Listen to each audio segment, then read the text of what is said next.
student, you welcome in our SST class. I am Madhuri Bharadwaj. I am your SST teacher. Today we will continue our chapter number first. Chapter number first is India size and location. इसके बारे में हमने कल पढ़ा था. इसके आगे का हम देखेंगे इंडिया और उसकी जो नेबरिंग कंट्रीज हैं उसके बारे में हमें पढ़ना है. India occupies an important strategic position. जो इंडिया है वो एक स्ट्रेटेजिक पोजीशन में है. In the south Asia India has the 29 state and the 7 union territories. India को 29 स्टेट में और 7 यूनियन टेरिटरीज में डिवाइडेड किया गया है. India shares it's land. India जो है अपनी जो लैंड है वो शेयर करता है, मतलब अपनी जो बाउंड्रीज है वो दूसरों के साथ में शेयर करता है. तो पाकिस्तान के साथ करता है, अफगानिस्तान के साथ करता है. And in the north west, ये नॉर्थ वेस्ट में है. China, Nepal and Bhutan in the north and the Myanmar, Bangladesh in the east side. East side में ये है. और the southern neighbouring crosses the sea. और साउथ साइड में हम देखेंगे तो जो सी है उसको क्रॉस करना पड़ता है. Consist of the 2 island countries. इसमें जो 2 आइलैंड हैं उनको क्रॉस करना पड़ता है. Sri Lanka and the Maldives. Sri Lanka is the separate from the India. जो श्रीलंका है वो इंडिया से बिल्कुल सेपरेट है by the narrow canal of the sea form by the Palk strait and the gulf of the Mannar. मतलब जो मन्नार की खाड़ी है वो. And the while the Maldives island are the situated to the south of the Lakshadweep island. Lakshadweep island की side में ही जो Maldives island है वो इसके जस्ट साइड में ही है. एज यू नो दैट, जैसे कि आप लोग जानते हो, बिफोर द 1947, मतलब कि 1947 के पहले की बात है. There were the 2 type of state in India. हमारी इंडिया में 2 प्रकार की स्टेट हुआ करती थी. The provinces and the princely state. And the provinces were ruled directly by the British. और जो प्रोविंसेस थी उनमें जो ब्रिटिश थे वो डायरेक्टली रूल करते थे. उनके ऑफिशियल जो लोग थे वो रूल करते थे.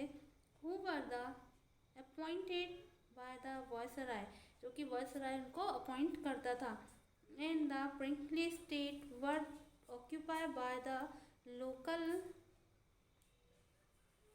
Hereditary rulers. मतलब उनमें जो हेरिडिटी जो थे, जो लोग थे वही उसको रूल करते थे. जैसे मान लो कि जिसने रूल किया है उसी के खानदान का कोई आ जाएगा तब वो वापस उसी पे रूल करने लगेगा. And who acknowledge the sovereignty in the return to the local autonomy. India has the strong geographical and the historical link. India जो है उसकी एक स्ट्रॉन्ग और जियोग्राफिकल और हिस्टोरिकल लिंक है. किसके साथ? बाकी नेबरिंग कंट्री के साथ. क्योंकि जो नेबरिंग कंट्रीज होती हैं उनके साथ में अच्छा व्यवहार करना आवश्यक होता है. यदि हम उनके साथ अच्छा व्यवहार नहीं करेंगे तो उसका परिणाम ये होगा कि हमारे उनके साथ में जो संबंध है, रिलेशनशिप है, वो अच्छे नहीं रहेंगे. यदि हमारे संबंध अच्छे नहीं रहेंगे तो हमें जो सामने वाली कंट्री से कभी उससे लड़ाई हो सकती है, झगड़ा हो सकता है. इसलिए और फिर यदि साथ में रहने से क्या है, आयात निर्यात इन सब चीज़ों का फ़ायदा हमें भी मिल सकता है और उनको भी मिल सकता है. इसलिए हमें उनके साथ में हमारे जो रिलेशनशिप हैं और जो हमारे टर्म्स हैं वो हम बना करके रखते हैं. The physical map of Asia in your atlas. आप फिजिकल मैप में इनकी जो लोकेशन है वो देख सकते हैं. And note how to India stand apart from the rest of the Asia.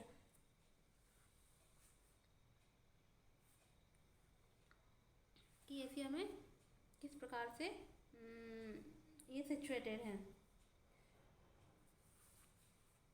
इसके बाद हम देखेंगे school one is a portion provided may based on the learning and being awareness among the student and the countries and natural resources.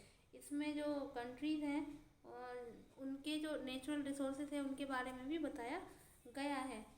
और learning के base पर और awareness को फैलाने के लिए जो नेचुरल रिसोर्सेज हैं उनकी स्टडी के बारे में भी बताया गया है. जो नेचुरल रिसोर्सेज होते हैं वो हमें डायरेक्टली प्रकृति से प्राप्त होते हैं और वो जो रिसोर्सेज है उनका जो डेवलपमेंट है और उनका जो कंजर्वेशन वगैरह है वो हमें करना चाहिए. यदि एक बार वो है यदि वो ख़त्म हो गए तो फिर हम डबल से उनको गेन नहीं कर सकते हैं। जैसे मान लो कि वो भी डिफरेंट डिफरेंट टाइप के होते हैं, जैसे ओरिजिन है, ओरिजिन के अकॉर्डिंग भी डिफरेंट टाइप के होंगे, एग्जिस्टेबिलिटी के आधार पे डिफरेंट डिफरेंट होंगे, इंडिविजुअल होंगे, कम्युनेबल होंगे, और जो रिसोर्सेज है, जो नेचुरल रिसोर्सेज है, उनको ओरिजिन के आधार पर दो भागों में बांटा है, रिन्यूएबल नॉन रिन्यूएबल रिसोर्सेज रहेंगे।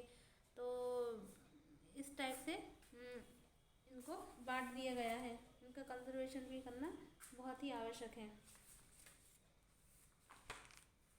इसीलिए ये चैप्टर को आपके सिलेबस के अंदर इंक्लूड किया गया है। Environmental and their rules of the sustainable development, and it is in the initiative of the syllabus you can explore the various map of the related to the centuries and the stage. आप इसमें जो Atlas है, Atlas में आप देख सकते हो। इसके रिगार्डिंग क्वेश्चन भी पूछे जा सकते हैं कि हमारी जो बाउंड्रीज है वो कौन सी कंट्रीज से टच करती है, और कौन सी कंट्री जो है वो हमारे किस साइड में पाई जाती है। जैसे हमने अभी देखा कि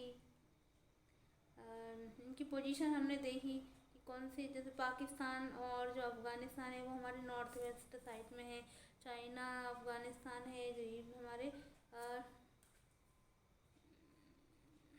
चाइना और भूटान जो है हमारे नॉर्थ में है, म्यांमार और बांग्लादेश हमारे ईस्ट साइड में है, और साउथ में हमारी नेबरिंग कंट्री जो सी कोस्ट है वो साउथ साइड में पाए जाते हैं।